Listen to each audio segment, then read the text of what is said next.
255(1) and 256(5). I think that's where you are, correct? Articles 255(1)(I), 255(1)(I), and Article 256(5) of the Constitution of Kenya. These are the two articles that set out the amendments that require a national referendum. And our reading and conviction and the knowledge we have is that they do not apply to creation of new counties. Why? Because the review and alteration of boundaries of existing counties do not amount, note the words, do not amount to an amendment of the objects, principles, and structure of devolved government units.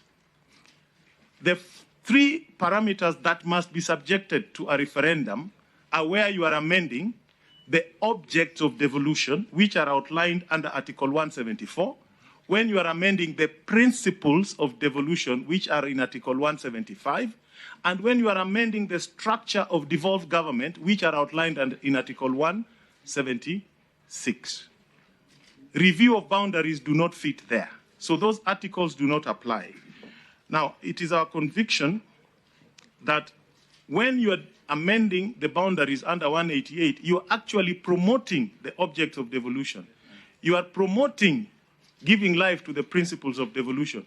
And those new counties will embrace the same structure of government as outlined in Article 176. So there is completely no space for a referendum to create a new county. I hope we have debunked it. I hope you understand it. I hope the rest of the Kenyans are on the same page with us on that issue. We do not need a referendum to create new counties in Kenya. The second one, in no particular order, is the myth that new counties... CAROLI, as we proceed, it's a contention that the structure of devolved government is provided for only in 176. Yes, and the structure is that there must be a National Assembly and an Executive Committee. So and the new counties will have a National Assembly and Executive Committee. And that varying the numbers of counties doesn't in any way... does not vary the objects, does not vary the principles, does not vary the structure. Okay. It gives life to those articles by creating new counties. Proceed. And let me bring, I think I'll jump my presentation and go to the third myth so that you understand it further. Let me go to the third myth. There's a myth in this country that 47 counties are the optimal number of counties that Kenya needs. It is a myth. It is a myth. And why is it a myth? The 47 counties as presently exist were not created on the basis of any scientific research. There was nothing. There was nothing to form their basis. As a matter of fact, there was not even a single occasion of public participation in the selection of the 47 counties. And they were provisional, and the committee of experts were very clear that we are starting with 47 as provisional. And their creation was arbitrary.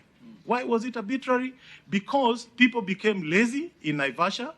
People did not want to work and have a basis. The original provisions or proposals were 8 regional governments and 74 counties. Those 74 counties were based on scientific analysis by the late Odhiambo Mbai and his team. The 47 are created on the basis of existing administrative units created for a centralized government, not for a devolved system of government. They are the old districts that were gazetted as at 1992 by previous administrations. Now, that process was very unfair and skewed. There are areas that traditionally were excluded from being given district. But even then, the ones that were existing and gazetted by 1992, not all of them were made counties. And there are others that existed but had not been gazetted but were made counties. So basically, what we are trying to say is that the current 47 counties have not been premised on the objects, on the principles of devolution as recognized in our Constitution. Yes. There are administrative units for a centralized system of government. They are not units for a devolved system of government. And then there must be a review on that basis. I hope we have demystified that myth.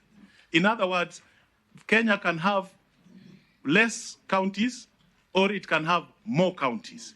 But for purposes of equity, because the parameters that have been used to create the 47 have been used to deny other people who are deserving, it is only in the interest of equity, fair and justice that the counties that share the same parameters as the ones that currently exist be given the same opportunity. And I can give you examples. Through the chair. Yes. What about Article 6.1 of the Constitution, which says that the territory of Kenya is divided into counties specified in the first schedule? That is why I'm saying it can be amended. So boundaries vis-a-vis, readjusting the boundaries vis-a-vis creating more counties could be two distinct things. Creating new counties has nothing to do with boundary of Kenya, because they are within the boundaries of Kenya. In fact, there's a Latin principle, e pluribus unum, out of many, one. So there's nothing, absolutely, that Article 6, actually we should look at Article 6 in terms of providing proximate services to the people. We should look at the principles of devolution, of giving communities a chance to govern themselves. Yes.